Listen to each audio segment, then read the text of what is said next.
All right, we're going to try and keep this brief here, efficient, if you will.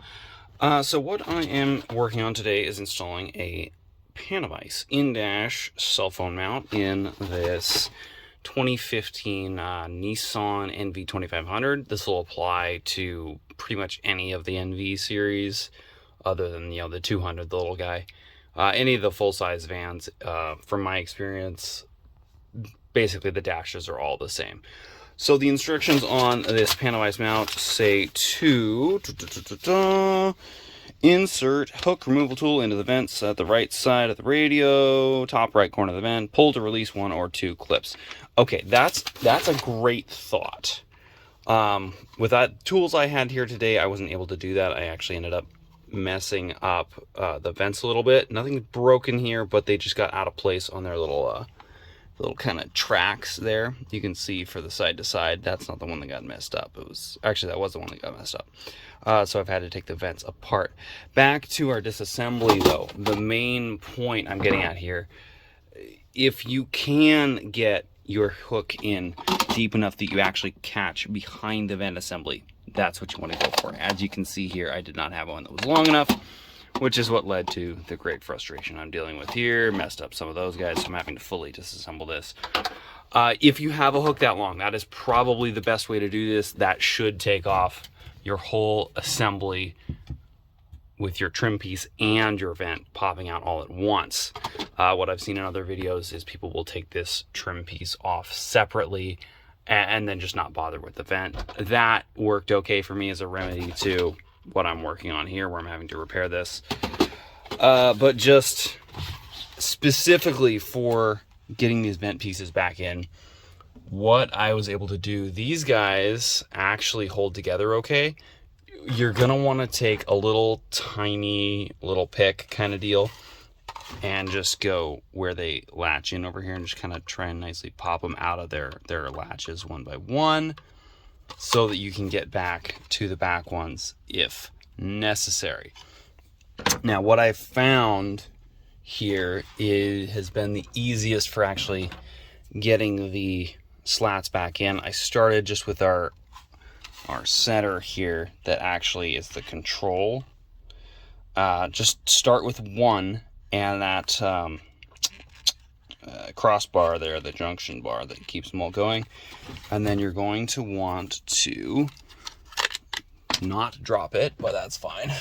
All but that one are the same.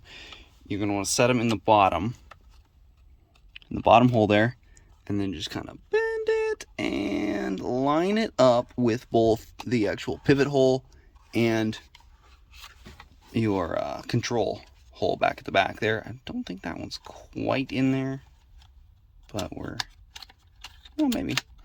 At any rate, I'll fine tune it. That's the concept though, and that is where we're at. Then of course with the main vents here, it'll just kind of set in and then snap each one of those back down in and reassemble as normal. Yeah, other than that, just get the right tool for the job. This one isn't quite it. Needs to be longer. And this is like a Pittsburgh Harbor Freight L thingy. It looks like about 6 inches, so you probably need like an 8-inch long one before the turn to be able to actually grab it, something like that. Yeah, other than that, Panavises are usually pretty easy to install. This one here's a 2-piece, so haven't quite taken a look, but it's gonna go something in where like actually back in deeper with the radio there, you can see maybe a couple of screws back there. That's just gonna extend this thing clear out kind of like that, and then the external piece will clip on there as well. All right, hope this helps, guys. I had a hell of a time figuring this out, so hope this helps. Last but not least, just a quick little view over the whole operation once it's actually back together as one unit. The instructions for taking this out do mention, if you pull it out by the method with the hook to the back here, don't try and pull it all the way, and that is going to be because of these buddies right here. So you'll be able to get it out part way, and then you'll need to kind of twist and pull up. You have to let it like kind of come down and then up in order to work around these little hooks, which are right associated kind of around about our 4 ways. But button for our hazard lights. Right. The rest of this should be fairly self-explanatory. I may need to pop the actual radio itself out here. I hope not, because that's gonna involve all of this stuff. But we'll see. We'll see. If I run into any other traps, I will record those as well. Alright, so didn't nail it first time here. Our rear vents are kind of bowed. I think I might have them in the wrong order. They may not all be the same. You can see they're not moving freely like they should. So, it's an opportunity to actually show you the disassembly procedure for these guys here. Punch in a little bit, so I'm just going to take and really nicely just kind of force that out of there. That one may have just popped back in, I think it did. That one's out, that one's popping out, that one's going out, that one's out. Gotta go slow, we'll just work them. Okay, so now we got all these guys loose. This will just kind of slip out as an assembly. That's lovely. We'll set that to the side, and it goes all wonky, which makes it, you know, nice and difficult to put back later. Okay, now you can really see how that's bent like that. That does not seem to be where that goes. So start by just trying swapping these two. See if we can get this to line up and snap into our control bar there. Come on, buddy. Work with me. Okay, well, we're in the control bar now. No, we're not. No, we're not. Okay. This is hard enough with two hands. Oh, you son of a gun. Okay, well, I'm not following my own directions here, because what I had said previously was do the top first. If I didn't, I should have, because that's what I did, and that's what makes sense. Okay, maybe, I don't know. That seems to work a little better. All right, now let's go for this guy. Are you actually bent? Oh, weird. Well, here, let's try and fix that. That's a little better. Okay. Pardon the finger over the lens there.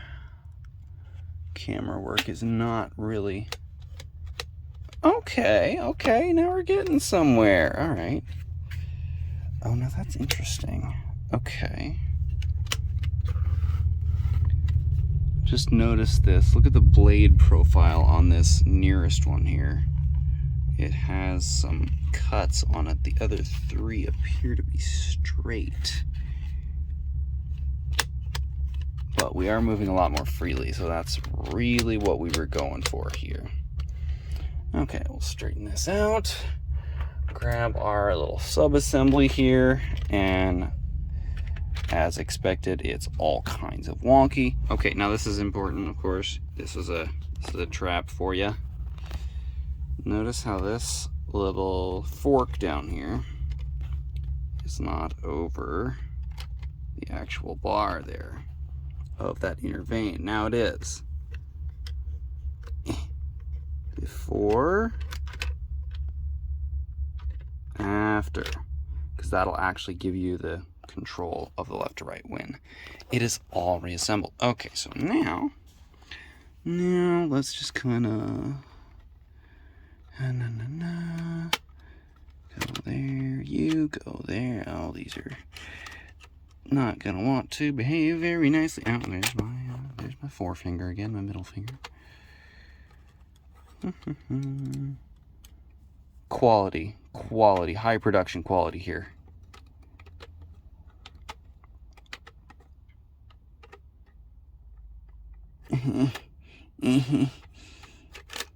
Okay, I like that better. All right.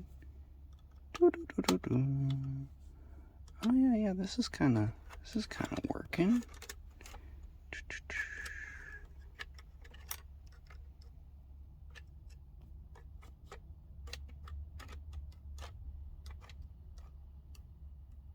And that's actually interesting because you can see here kind of how the vanes all move. Kind of, sort of. With that coordinating bar there. It's fascinating. Okay, this one's too low. Captain, we too low. Some ting wong. Bang ding ow.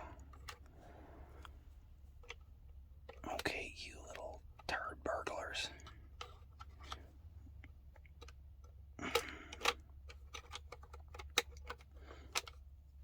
Alright, I may just have to go two hands with this. Can we chin mount this camera? I don't know if you're seeing anything, but we'll see how we do here.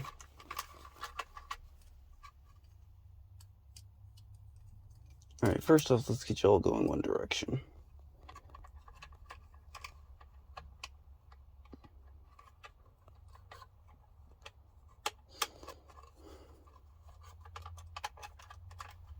Uh-oh.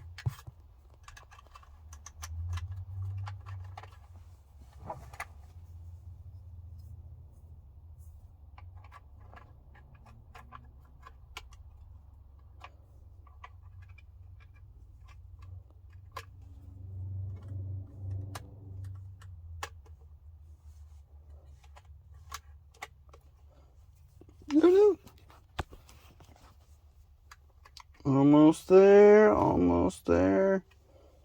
Come on, buddy. Phone slipping. Ah! Okay, I think I got him in here. Yes, we did. So now we're just going to line them up. Oh, come on, bud. No. Okay, well, that's fixable. That's not too terrible. Pardon me while I throw my earbuds around. Okay, this is... if I'm gonna keep doing this, I really need to get a headband or something where I can actually have my hands free.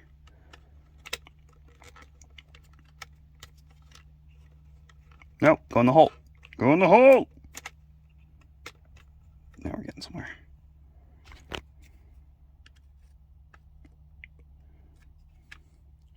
This is really not that hard if you're... Oh, you know what we forgot. Yep, there we go. Okay, there we go. Yeah, see, it wasn't wanting to lay down again because the fork... Oh, how the fuck did this turn around? And we've been going for 7 minutes on this? Damn. Okay, the fork wasn't lined up, but now we got that. And now we can very carefully... Go ahead and... Don't you do it. Yeah, so maybe start in the middle when you're doing that, because the other end just wanted to pop up. Okay, but I think this is upside down, but yeah, that was what we're after. All right, now we're done. All right, last notes. Just because you can install this by only taking the radio bezel part way off doesn't mean that's the easiest way. Looked like a pain in the butt getting into the fasteners for me, so I went ahead and did the whole operation you would need to do for radio replacement, starting with removing that vent. Came off quite a bit easier than passenger side vent over here, just simply because it's smaller, I think. But I did end up kind of partly, the vent assembly came off the trim piece, but was able to get that off of there. Then you need to loosen down here, loosen this panel, just kind of pop it on both sides. Well, mainly this side, I guess. This guy was fun because you got to get the surround on that. You're gonna need to, for one, you'll pull the ring around here off. And in order to actually pull this off, obviously you're gonna loosen it all, but you will need to, set your e-brake, have the vehicle in the on position so you can lower your handle here, just in order to get that guy all the way off. And then pretty standard as far as getting the radio bezel itself off. There's 2 screws there. We already did those. There's 2 more hiding behind the binnacle over there. Pull that whole thing off, and then it's so much easier to get to the radio screws there. Fit and finish on here, you can see there's a little bit of a reveal. I'm not super happy about that, but I mean, that's just kind of what you're getting into with shoving a little piece of 14 gauge or 16 gauge metal in between panels there. But this is going to be a damn solid mount.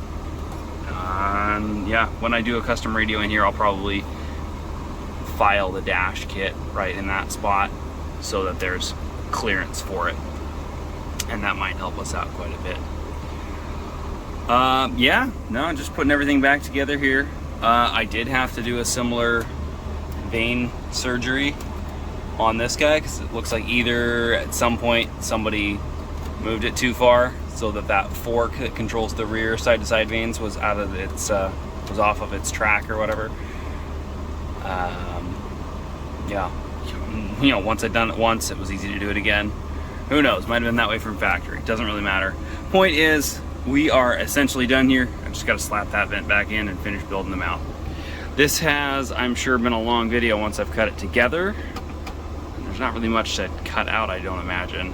But yeah, you guys know how to use fast forward, and I'm sure you probably did. But yeah, main points here to recap. This is a pain in the butt. Get a long pick, it'll be a lot easier. Take the whole thing apart. Have fun.